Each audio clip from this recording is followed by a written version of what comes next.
the horrendous epic of the hero commonly known by other characters as Chozo, but for some reason is only ever referred to as Shane. Shane was sitting before Andrew.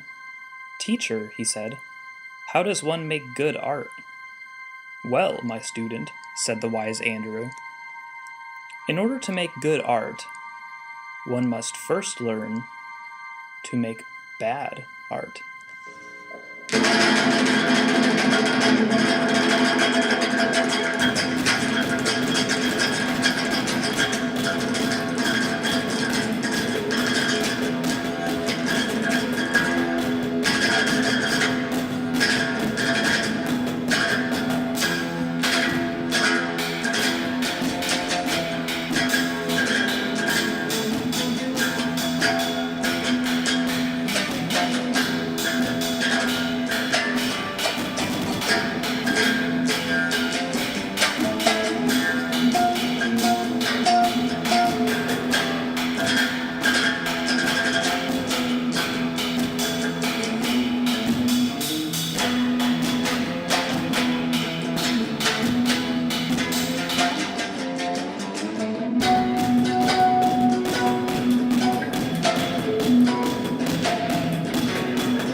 Shane was sitting at a desk, looking at the idiocy before him with contempt.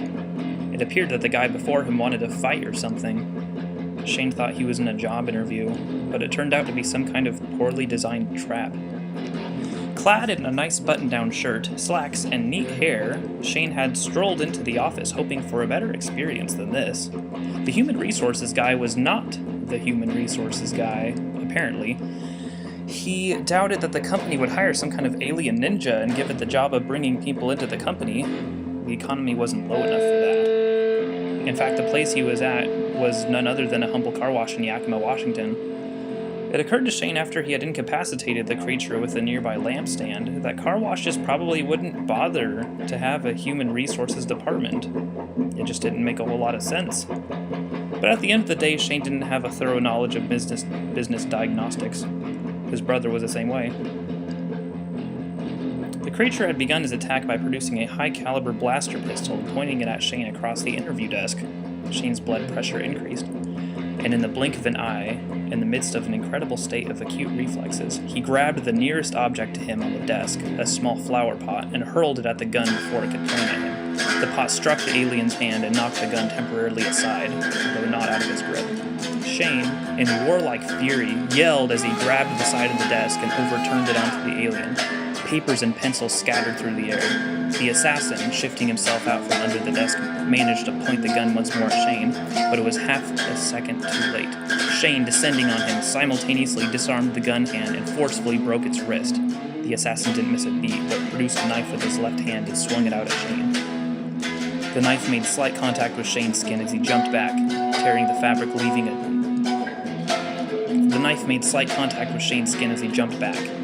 fabric, leaving a trace of red across the front of his nice interview-style shirt. In the back of his mind, he wondered if this meant whether he would be hired or not. The assassin climbed over the desk, now partly upside down, and readied his knife. Shane dodged another couple lunges of the blade and threw a hard punch. Sorry, I keep messing this up. Shane dodged another couple lunges of the blade and threw a hard punch under the assassin's arm joint and followed it with a punch to his kidney and the back of his kneecap, in which he collapsed. The next thing the assassin knew, Shane had grabbed the assassin by the broken wrist and hurled him through the nearby window, screaming like a madman. Broken glass filled the room. The alien got to his feet and looked through the new hole in the wall, cuts and malice on his face. Shane had grabbed the lampstand and threw the base of it straight at the assassin's face. Though not aerodynamic, it did the job. He opened the door of the office and left promptly.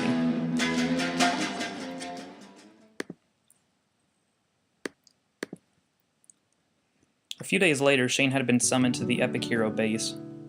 He had already given them an account of the attack, though they weren't too concerned, and for good reason. They were more confused about why he would waste his time with some car wash in Yakima of all places.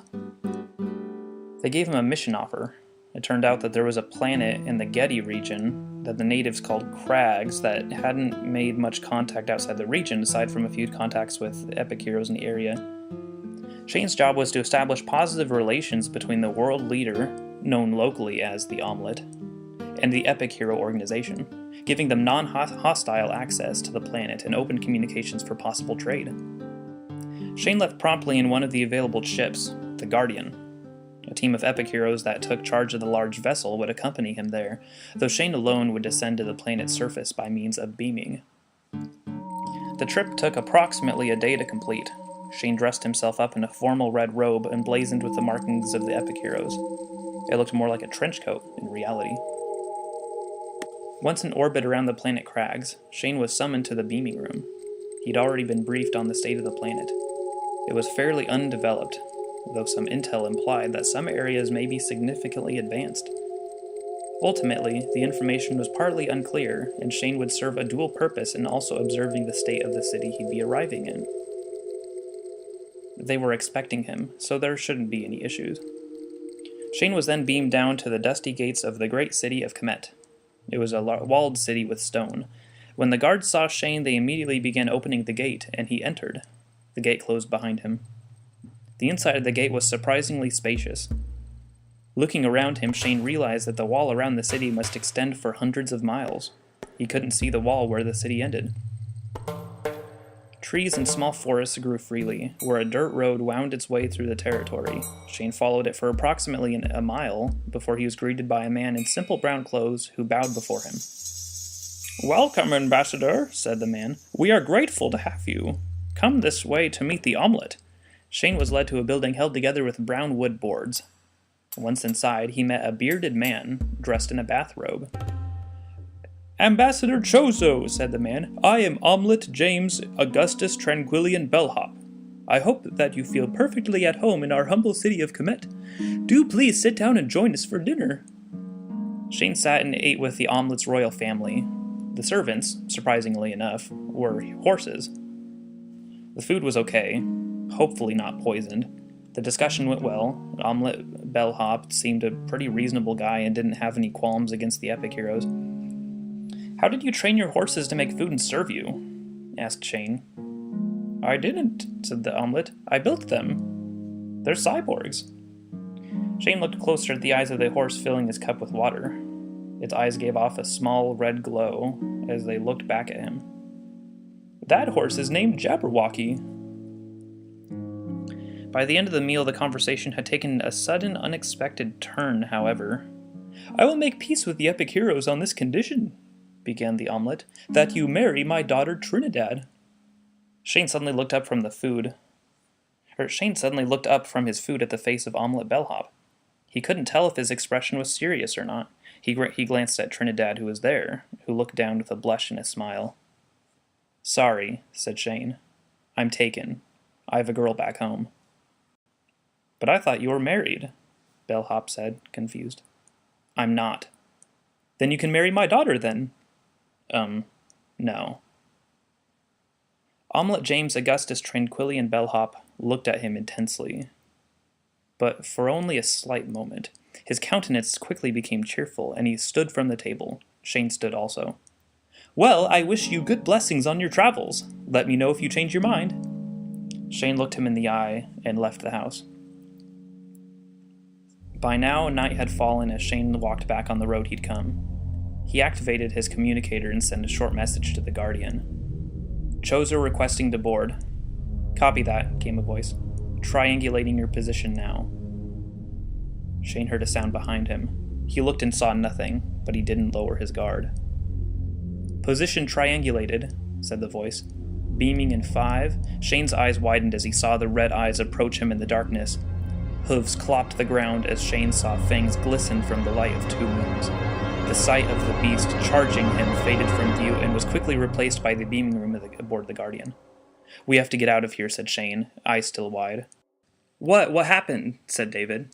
"The Omelet wanted me to marry his daughter, but I refused," said Shane, as they quickly walked from the beaming room. He may be trying to kill me now. Suddenly behind them came a loud clinging sound and furious neighing. They turned to see one of those red-eyed horses standing in the beaming room. It had somehow beamed itself on board. "Get everybody out of here," Shane commanded, approaching the beast. Its teeth were like chainsaws. It quickly charged at him. Shane was ready. He activated his lightsaber and swung it directly at the horse's neck. The flesh surrounding the neck disintegrated, and sparks flew, but the metal stayed intact. The horse pressed back against the lightsaber and lunged its teeth onto Shane's shoulder. Shane screamed as blood poured onto his red coat. He felt his hands grow white-hot as he channeled PSI fire into his hands. He screamed again as he shoved his thumbs into the horse's eyes. He felt the metal eyes shatter under his fingers, but still the force of the horse's jaws did not relent. There was a loud explosion with bright light and the jaws seemed to weaken. The next thing Shane knew, he was lying on the ground and David was standing over him with a Spartan laser. The jaws, disembodied from the horse, were still attached to Shane's shoulder. "We can't take that off yet. It'll bleed out," said David. Shane didn't like the idea of being incapacitated. Explosions shook the ship from outside. Somebody was firing on them. "There's too many of them," David said. "We need to activate the improbability drive." Shane grimaced from the pain. Activating the improbability drive meant they could end up anywhere, possibly in another universe. David ran back to the bridge, where he made the command. The ship shook violently as a white light enveloped everything.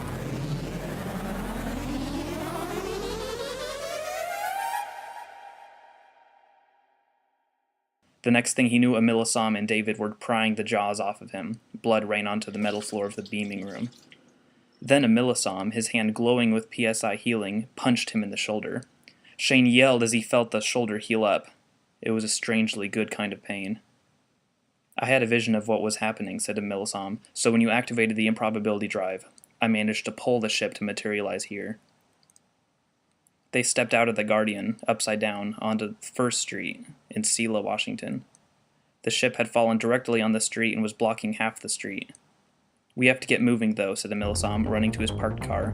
"Those horses have the ability to teleport." No longer had he said this, that another cyborg horse materialized between the ship and onlookers. Shane and Amilasam went running toward his car, parked in the middle of the street. Amilasam got into the driver's seat and started it up. The horse roared and charged after them as they zipped away, weaving through traffic. "We have to get it away from the ship, otherwise it can draw energy from the beaming technology to heal itself," said Amilasam. Amilasam had an assault rifle in the back seat. Shane climbed back and loaded it with a magazine of explosive plasma rounds and diamond cartridges. He cocked it and pointed it out of the open side window. The horse was galloping like a hellhound, smashing cars to the left and right as it incessantly charged after them. They were traveling at 60 miles an hour.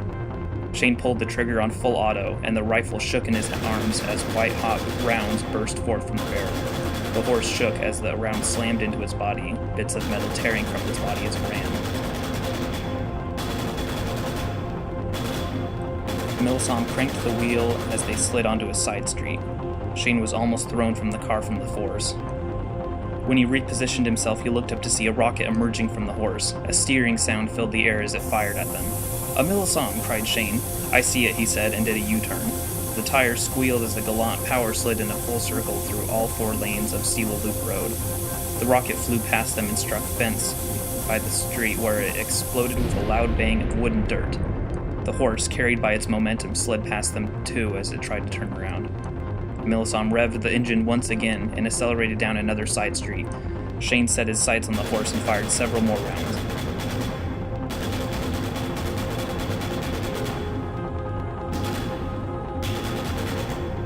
"Oh no," said Amilasam. Up ahead of them, a semi-truck was turning from one street onto another and was blocking the road. Amilasam turned off the street and into a neighborhood, where he flew across fields of grass and smashed through several fences.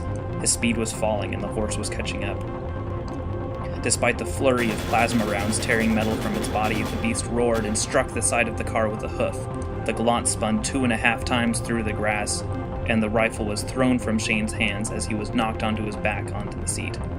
The car came to a stop, where Amilasam watched as the horse, its face just outside the cracked windshield, bared its fangs and roared. Suddenly the horse's head exploded in pieces of metal and it fell to its side. A figure stood next to it, holding some kind of giant hammer. Shane and Emilsom felt dazed and confused as Jordan walked up to the car and looked through one of the broken passenger windows.